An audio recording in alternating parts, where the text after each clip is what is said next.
नमस्कार, जय Hind. Case study की अगली श्रृंखला में एक नया टॉपिक लेकर आया हूं और ये बहुत यूजफुल है।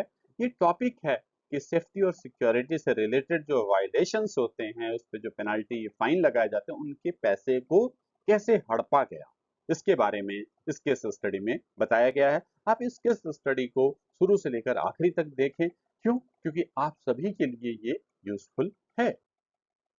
सबसे पहले ये जानते हैं कि उस साइट पर पेनल्टी सिस्टम का तरीका क्या था। उस साइट पे पेनल्टी का तरीका ये था कि सेफ्टी और सिक्योरिटी रिलेटेड कई घटनाएं, कई बातें, जैसे कि over speed, property damage, drink and drive, liquor carry करना, अनऑथराइज्ड मोबाइल ले जाना, थेफ्ट होना, इन सब पे अलग अलग अमाउंट के पेनल्टी लगाए जाते थे। सिक्योरिटी डिपार्टमेंट की जिम्मेवारी थी कि पेनल्टी लगाना, दोषी इंसान से कैश में पैसा पेनल्टी लेना और उसको अकाउंट्स डिपार्टमेंट में जमा कर देना। इसका तरीका इस तरह से था कि दोषी व्यक्ति को मेन गेट सिक्योरिटी पर बुलाया जाता था। वहां पर उसने जो भी गलती की है उस मामले पर उसका स्टेटमेंट लिखवाया जाता था। फिर उसके बाद पेनाल्टी रिसिप्ट के बुक में डिटेल भरा जाता था, जैसे कि उस दोषी व्यक्ति का नाम, मोबाइल नंबर, एड्रेस, कौन सी गलती की, कितना पेनल्टी अमाउंट है। फिर उसके बाद शिफ्ट इंचार्ज और ड्राइवर का, शिफ्ट इंचार्ज और जो भी कंसर्न दोषी व्यक्ति है उसका साइन करवाया जाता था।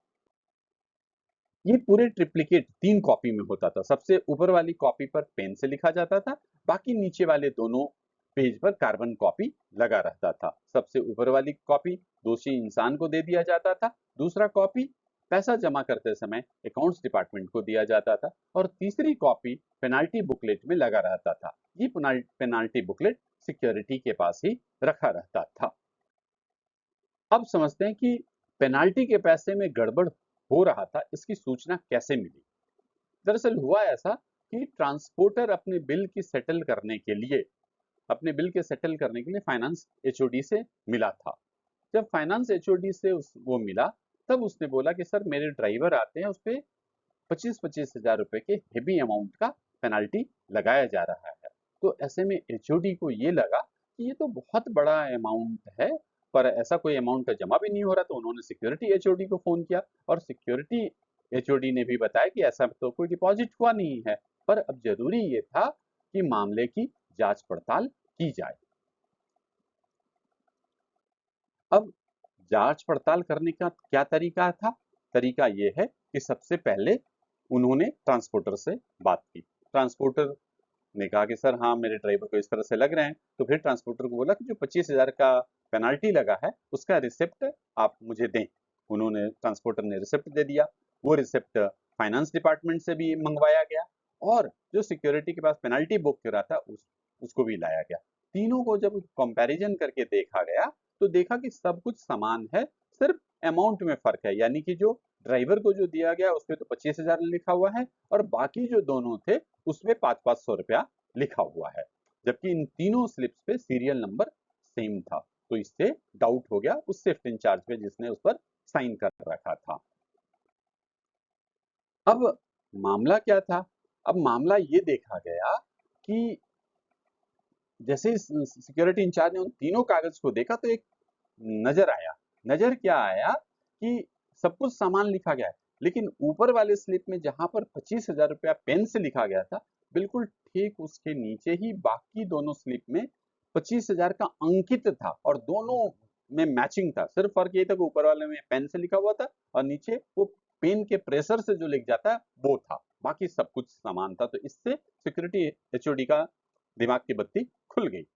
अब उसके बाद उन्होंने ड्राइवर को भी बुलाया और शिफ्ट इंचार्ज को भी बुलाया और सबसे पहले शिफ्ट इंचार्ज से पूछा कि भाई, तुमने क्या किया? उसने मना कर दिया, नहीं सर, मैंने तो बिल्कुल किया, उसने ट्रांसपोर्टर की ही गलती है, उसने ही 500 को 25,000 रुपया बना दिया है। तो ऐसा किया। तो फिर सिक्योरिटी इंचार्ज ने बोला कि भाई, ये जो 25,000 लिखा हुआ अंकित दिख रहा है दोनों स्लिप पे, वो कैसे हो गया? तब उसको समझ में आ गया कि गड़बड़ है। फिर उसके बाद ड्राइवर को भी बुलाया गया, ड्राइवर से भी क्रॉस क्वेश्चनिंग करवाया गया। उसके बाद सिक्योरिटी इंचार्ज ने अपनी गलती मान ली। उसके बाद मामले को इन्वेस्टिगेशन रिपोर्ट बनाया गया। सब सब जो कंसर्न लोग थे उन सबको टर्मिनेट किया गया। सिक्योरिटी एजेंसी पे हेवी पेनल्टी लगाया गया। अब इसमें चालाकी क्या था? चालाकी ये कर रहा था कि सिक्योरिटी इंचार्ज जो शिफ्ट इंचार्ज था वो क्या करता था कि इस तरह के मामले के लिए वो किसको पकड़ता था? वो पकड़ता था जो साल में एक आध बार जो ड्राइवर आते थे, वो जो बहुत कम आते थे, जिनको यहाँ के सिस्टम के बारे में मालूम नहीं था, वैसे ड्राइवरों को पकड़ता था ताकि भेद खुले नहीं। अब सवाल ये है कि इस तरह के पेनल्टी का सिस्टम आपके यहाँ भी हो सकता है, तो आपके यहाँ भी ऐसी गलती हो सकती है, तो क्या करें कि इस तरह ना हो, इस तरह की गलती ना हो? क्या-क्या इसके लिए सावधानी बरतें? इसके लिए सावधानी सबसे पहला तो ये है कि पेनल्टी का जो रेट है, उसको फिक्स करना चाहिए, उसका स्टैंडर्ड फॉर्मूला बना देना चाहिए, यानी कि इस ये पर्टिकुलर अगर वायलेशन हुआ है तो उस पे ये पेनल्टी लगेगा, इस तरह से करना चाहिए। दूसरी बात, पेनल्टी कलेक्शन का सिस्टम ऑनलाइन होना चाहिए, क्यूआर कोड या कोई भी ऑनलाइन सिस्टम डेवलप करना चाहिए। कलेक्शन करने वाले लोग बदलते रहने चाहिए, हमेशा अगर एक ही आदमी रहेगा तो कोई ना कोई तरीका वो निकाल सकता है। फिर ये सारी पेनल्टी का प्रोसेस जो है सीसीटीवी के दायरे में होना चाहिए, और आपको अपने साइट के हिसाब से जो सुटेबल तरीका लगे वो सुटेबल तरीका को अपनाकर आप जरूर करें, ताकि इस तरह से कोई भी गलती ना हो, पेनल्टी का पैसा ना हड़पा जाए। तो मुझे उम्मीद है कि इस वीडियो से आप ये समझ सके होंगे कि पेनल्टी का पैसा कैसे हड़पा गया, और इस तरह से के गलत काम से बचने के लिए आपको अपने साइट पे क्या-क्या काम करना चाहिए, ये भी आपने समझ लिया होगा। मुझे उम्मीद है कि ये वीडियो आपको पसंद आया होगा। अगर ये वीडियो आपको पसंद आया है, तो काइंडली इस चैनल को सब्सक्राइब करें, लाइक करें, कमेंट करें, शेयर करें। जय हिंद।